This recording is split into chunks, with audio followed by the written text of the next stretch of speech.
Audio Jungle.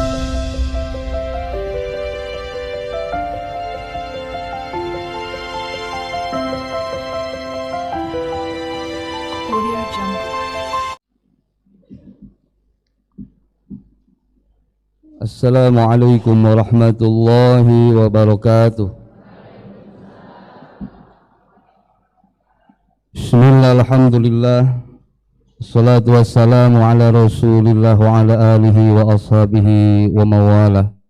La hawla wa la quwwata illa billah, amma ba'd. Ayyuhal hadirin wa mustami'un rahimakumullah, ittaqullaha haqqa tuqatih wa la tamutunna illa wa antum muslimun. A'udzu billahi minasy syaithanir rajim. Bismillahirrahmanirrahim. Wa idh ta'azzana rabbukum la in syakartum la azidannakum wa la in kafartum inna 'adzabi lasyadid. Allahumma iftah lana futuhal 'arifin. Allahumma ij'al jam'ana hadza jam'an marhuma wa tafarruqana min ba'dihi tafarruqan ma'suma. Ilahi anta masuli wa ridhaka maghlubi atini mahabbataka wa ma'rifataka. Al-Mukarramin, Ahlul Bait yang Allah muliakan beserta pengemban amanah, semoga Allah senantiasa berkahkan usia, semoga Allah berkahkan segala urusan, dan semoga limpahan barokah karomah Guru Agung terlimpah untuk mereka. Yang Allah muliakan para wakil talqin yang masih cukup banyak. Semoga para wakil talqin senantiasa diberikan usia yang panjang, diberikan kesehatan yang sempurna di dalam rangka upaya mengemban amanah untuk menyampaikan talqinu zikri sebagai wasilah dari Guru Agung Pengarsa Abah Syekh Ahmad Sahibul Wafa Tajul Arifin radhiyallahu anhu. Para mubaligh, mubalighah, seluruh pengurus lembaga yang ada di naungan Pondok Pesantren Suryalaya, meliputi pengurus Yayasan Sarba Bakti, pengurus lembaga dakwah LDTQN, pengurus Generasi Muda Pondok Pesantren GMPS, dan pengurus Ibu Bella, dan siapapun yang berkhidmah di dalam kelembagaan termasuk lembaga pendidikan. Semoga mereka semua senantiasa diberkahkan Allah Subhanahu wa taala dengan limpahan barokah karomah Guru Agung Pengarsa Abah Syekh Ahmad Sahibul Wafa Tajul Arifin radhiyallahu anhu. Para sesepuh manakib, imam khataman dimanapun berada, yang berkesempatan hadir di Pondok Pesantren Suryalaya, syukur alhamdulillah. Yang tidak berkesempatan hadir, semoga keberkahannya terlimpah untuk kita semua, amin ya Allah ya Allah. Alhamdulillah, baru saja kita sudah sama-sama melaksanakan salah satu kewajiban kita sebagai pengamal Thariqah Qadiriyah Naqsyabandiyah Pondok Pesantren Suryalaya, yaitu melaksanakan khidmah amaliyah manaqib. Mudah-mudahan ini menjadi kewajiban kita, ini menjadi kebutuhan kita.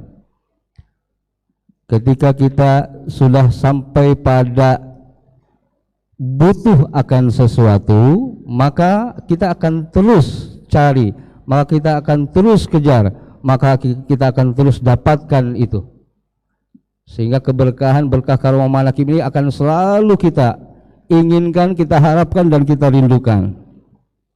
Berbeda dengan hanya sebatas kewajiban. Setelah wajib, setelah melaksanakan manaqib selesai, tidak ada lagi kerinduan ingin menghadiri lagi manaqib, karena hanya sampai pada kewajiban, bukan kebutuhan. Nah, maka semoga tuntunan-tuntunan di dalam pengajaran yang sudah kita dapatkan dari Guru Agung Pangersabah ini menjadi satu kebutuhan kita semua. Amin. Dan saat ini di sini alhamdulillah saya berkesempatan diberikan tugas di dalam mengisi khidmah ilmiah. Jadi kalau tadi khidmah amalia, kita berkhidmah di dalam pengamalan, maka sekarang sesinya khidmah ilmiah. Saya di sini insya Allah berkhidmah untuk menyampaikan pemahaman-pemahaman. Itulah khidmah ilmiah. Pemahaman-pemahaman berarti ilmu-ilmu. Jadi bagaimana kita mengamalkan ini supaya didasari dengan ilmu, dengan pemahaman. Tapi seringkali Bapak Ibu pemahaman yang hanya cukup sekedar pemahaman malah terkadang menjadi hijab kita di dalam peningkatan amal. Nah, oleh karenanya di dalam penyampaian pemahaman-pemahaman di dalam khidmah ilmiah, mari kita semua upayakan, kita usahakan melalui majelis-majelis termasuk majelis manakib, pemahaman yang berusaha menguatkan keyakinan. Setelah pemahaman ini menguatkan keyakinan, maka tentunya nanti terjadi peningkatan di dalam amaliyah. Kenapa amaliyah kita tidak meningkat seperti jalan di tempat? Itu karena keyakinan yang kurang dari diri kita. Kenapa kurang keyakinan? Kurangnya pemahaman, seperti itu. Nah, mudah-mudahan apa yang saya sampaikan di dalam khidmah ilmiah ini menjadi pemahaman yang menguatkan keyakinan tadi. Amin. Apa yang ini saya sampaikan, pemahaman ini, Bapak dan Ibu yang dimuliakan Allah, para ikhwan dimanapun berada, sepeninggal Guru Agung Pangersabah 11 tahun kurang lebih, 2011, sekarang 2022, 11 tahun. Pernahkah kita, apakah itu melalui rasa yang kita rasa, apakah itu melalui satu pemikiran, pemahaman, bayangan dan yang lain tentang sudah sejauh mana kita ini selama di sepeninggal Guru Agung ini? Apakah kita masih jalan di tempat di dalam pengamalan? Apakah keyakinan kita masih seperti dulu yang hanya seperti itu, tidak ada peningkatan? Atau seperti apa? Bersyukur Bapak Ibu yang diberikan pemahaman, lalu Bapak Ibu semakin menguatkan keyakinan, dan selanjutnya berupaya ada peningkatan di dalam pengamalan, padahal Guru Agungnya sudah berpindah alam. Nah, inilah yang luar biasa bagi Bapak Ibu, hidayah yang Bapak Ibu terima, keberkahannya, manakala saat ini sepeninggal beliau malah kita semakin kuat di dalam keyakinan, semakin luar biasa di dalam pengamalan. Maka bersyukur kalau Bapak Ibu ada hidayah itu, Bapak Ibu sudah seperti itu. Nah, terjadi di beberapa daerah ada pelemahan-pelemahan di dalam keyakinan yang berakibat kepada pengamalan. Antara lain tentang pemahaman kemursyidaan, antara lain terhadap pemahaman bagaimana kita menggiring, bagaimana kita membimbing para ikhwan ini untuk mengamalkan ajaran thariqah ini. Ada beberapa yang setelah dilakukan upaya bimbingan, pembinaan, malah yang terjadi seperti ada pelemahan tentang kesuryalayaannya. Nah, ini harus diwaspadai Bapak Ibu. Awalnya tidak seperti itu, tapi itulah yang saya maksudkan tadi, terkadang pemahaman menjadi hijab. Nah, Apa yang mesti dilakukan dari situasi itu? Maka kembalikan Bapak Ibu, kuatkan pemahaman keyakinan tentang kesuryalayaannya, bukan kedaerahannya.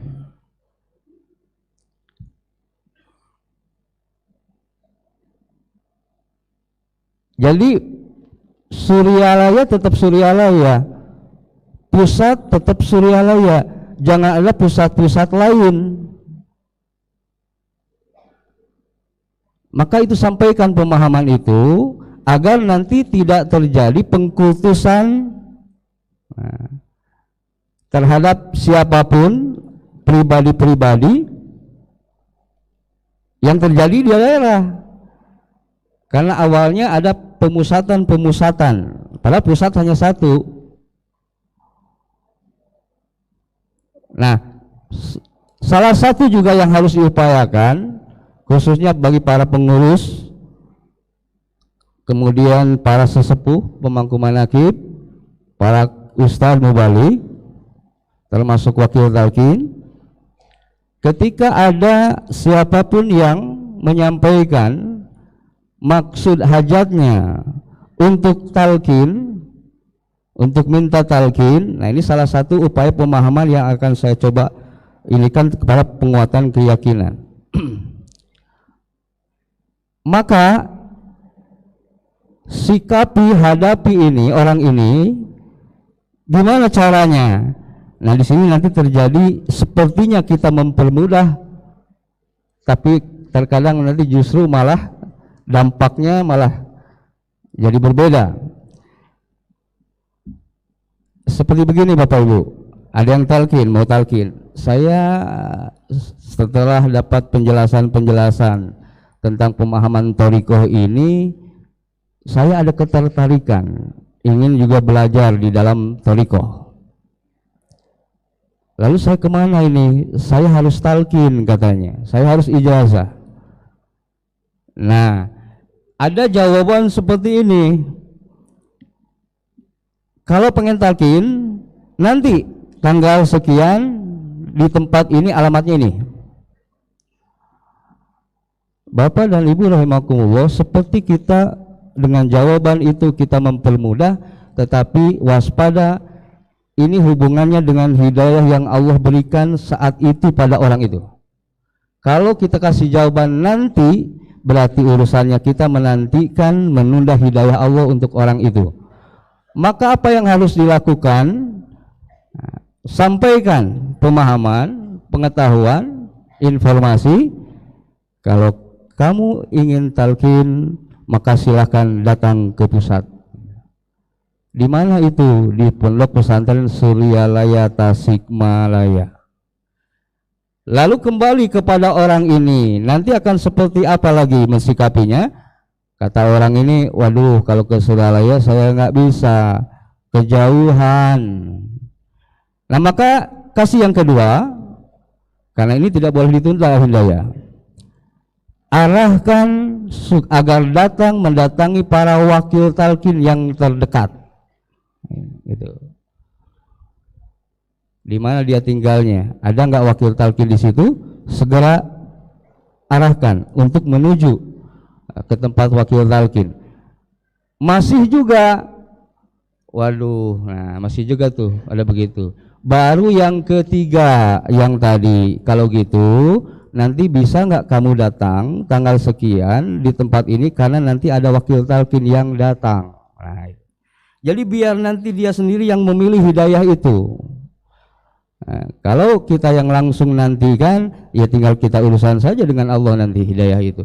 Nah hal-hal seperti ini Bapak Ibu, pemahaman-pemahaman ini supaya dari awal kita sudah arahkan pemahaman ini kepada keyakinan bahwa sesungguhnya pusat barokah karomah itu pesantren Suryalaya Tasikmalaya. Oleh karena jangan ada kegiatan manaqib yang berbarengan dengan Suryalaya dimanapun saat yang bersamaan. Itu adabnya. Karena di dalam thariqah ini luar biasa perkara atau perihal adab ini yang harus betul diperhatikan. Termasuk di dalam hal mengundang wakil talqin Bapak Ibu. Ada adab yang harus diperhatikan. Jangan sengaja Bapak Ibu mengundang wakil talqin untuk mentalkin. Ada pengecualian bagi siapa saja yang sudah uzur, kondisinya tidak ada kesempatan datang karena kondisinya uzur, sedang sakit, maka undanglah wakil talqin untuk menghadiri pengajian, padahal maksudnya talqin, ya. Begitupun wakil talqin sama Bapak Ibu, wakil talqin tidak boleh datang ke satu tempat sengaja untuk niat mentalqin, juga sama, kecuali sengaja mendatangi yang uzur tadi. Itu adab-adab yang harus diperhatikan, gitu ya. Nah, kemudian ada lagi satu pemahaman yang ini juga waspada supaya tidak terjadi pelemahan di dalam keyakinan. Kalau kita Bapak Ibu khusus yang baru dapat talqin nih, lalu ditanya, ada yang nanya, katanya kemarin ke pusat ke Suryalaya Manaqib, katanya kamu ditalqin, diijazah, gitu ya. Siapa yang mentalqin? Nah, jawaban yang harus diberikan, semua yang mentalqin, yang mengijazah adalah Guru Agung Pangarsa Abah Syekh Ahmad Shahibul Wafa Tajul Arifin radhiyallahu an. Jadi siapa yang mentalqinkan Bapak Ibu, siapa yang mengijazahkan zikir ini, maka Bapak Ibu jawab dengan yakin yang mentalqin adalah Guru Agung Pangarsa Abah Syekh Ahmad Shahibul Wafa Tajul Arifin. Loh, abahnya kan sudah wafat. Nah, iya, melalui wakil talqinnya, itu jawabannya. Jadi jangan nanti dijawabnya begini, yang mentalqin saya Asep Cianjur, bukan Asep Cianjur ini yang mentalqin Bapak Ibu, ini wasilah saja, ini wasilahnya, gitu ya. Yang mentalqin semua beliau Guru Agung Sahabat, gitu ya. Nah, jadi itulah pemahaman-pemahaman supaya kita benar-benar di dalam mengamalkan dengan keyakinan lurus. Jadi tidak macam-macam nanti. Kenapa terjadi macam-macam? Ya karena keyakinan yang lemah, yang belum kuat, gitu ya, tentang pengajaran thariqah ini. Nah, kemudian ada juga kondisi-kondisi di daerah, gitu kan? Karena memang para wakil talqin memang tugasnya jadi tiap menghadiri tempat-tempat manaqib, lalu ada talqin, lalu ada banyak yang cerita macam-macam dan seterusnya tentang kondisi-kondisi di daerah. Jadi memang Bapak dan Ibu rahimakumullah, sekarang sudah banyak memang ada beberapa bermacam-macam di dalam pemahaman ini, sehingga berdampak pada tadi tentang keyakinannya. Jadi ada beberapa yang begini Bapak Ibu, ini juga sepertinya tidak menyalahi, tapi malah jadi suul adab. Ada berkembang sekarang pemahaman bahwa kita ini jangan cukup zikir khotaman manaqib, kita harus riadoh. Nah, bahasanya harus. Sudah gitu diberi pemahaman riadoh yang nggak umum, yang puasa, yang macam-macam lah, mandi pun macam-macam, sehingga sepertinya dianggap riadoh ini lebih hebat, lebih luar biasa. Padahal perlu Bapak Ibu ketahui, riadoh itu apapun riadohnya, apapun latihannya, riadoh itu latihan, semua untuk penguatan di dalam zikirnya. Jadi kunci semua zikir. Jangan terbalik, ketika kita melaksanakan riadohnya diutamakan, zikirnya lemah. Ini yang offset namanya nih, ya. Tapi sesungguhnya riadoh yang dimaksud sebagai latihan, ketika kita meriadohkan, melatihkan dari amal, dari tuntunan pokok, itulah yang utama sesungguhnya. Karena riyadhah apapun untuk menguatkan amal pokok, zikir, khataman, manakib. Maka ketika meriyadhahkan dari tuntunan pokok, ini yang lebih utama. Contoh misalnya, kita zikir jahar ba'da sholat 165. Untuk 165 istiqomah saja masih belum bisa. Masih sering tiga kalinya, 3 kali lagi, 3 kali lagi. Maka latihkan dulu di situ. Jangan sampai atau usahakan setiap zikir apapun kesibukan 165 kesampaian. 165 juga angka latihan juga, lebih banyak lebih baik. Kalau itu sudah bisa istiqomah, tidak terhalang apapun kesibukan, tingkatkan lagi di angka nanti. Jangan cukup 165, naikkan angkanya. Tapi jangan lantas berlebihan, jangan muluk-muluk dulu. Dari 165 langsung 1000 misalnya, atau langsung 10.000, 5.000, 100.000. Jangan dulu yang muluk. Latihan itu bertahap, ada tahapan. Yang sekiranya kita bisa mampu melakukan latihan itu, nah itu dulu yang kita targetkan. Itu. Misalkan kira-kira habis zikir lewat dari 165, 300 misalnya. 500 masih bisa lah. Nah, latih itu. Latihkan. Masih juga ya ternyata nggak bisa nih. Belum bisa 300. Ya sudah, latihkan lagi terus saja sampai pada sudah biasa nanti istiqomah. Selesai dari situ, khataman riyadhahkan. Jadi khataman riyadhahkan itu kalau tuntunan yang bijak dari guru kan ini bersifat mingguan. Kenapa ada harian, mingguan, bulanan? Itu karena kebijakan guru saja dibuat seperti itu supaya tidak dianggap berat atau tidak memberatkan murid. Maka dibuat seperti itu. Ya seminggu jangan tidak 1 kali. Nah, itu ya. Khataman seminggu sekali. Manakib sebulan sekali. Padahal yang utama lebih banyak lebih baik. Tapi juga Bapak Ibu jangan mengejar keutamaan lebih banyak tetapi juga meninggalkan kewajiban yang sudah biasa dihadapi, dilakukan. Itu juga salah, jadi offset lagi. Kita ingin nih mengejar keutamaan ceritanya. Khotaman tadinya seminggu sekali, ini bukan lagi tiap malam, ini tiap waktu nih, tiap habis zikir jahar khotaman. Memang itu utama itu, tapi jangan karena itu yang dikejar. Nanti ada yang mestinya biasanya ibu ini melayani suami, nah, dinantikan jadinya, ditinggalkan. Nah ini menjadi harus diulang, dikaji ini pemahamannya. Jadi tidak seperti itu memahaminya. Maka khairul umur awsatuha, yang bagus tetap ada di pertengahan. Begitupun manakib. Itu ya. Nah inilah riyadhah pemahaman ini yang harus. Kemudian ada begini, karena dulu zaman Abah Sepuh ada riyadhah seperti ini. Sekarang mau dimunculkan lagi itu.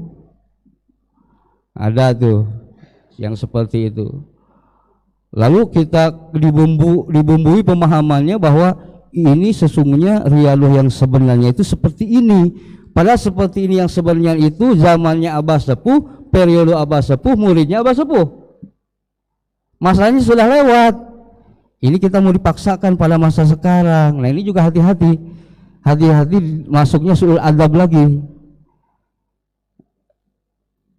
Ada masa-masanya. Dulu masanya seperti itu, riyadhahnya begitu.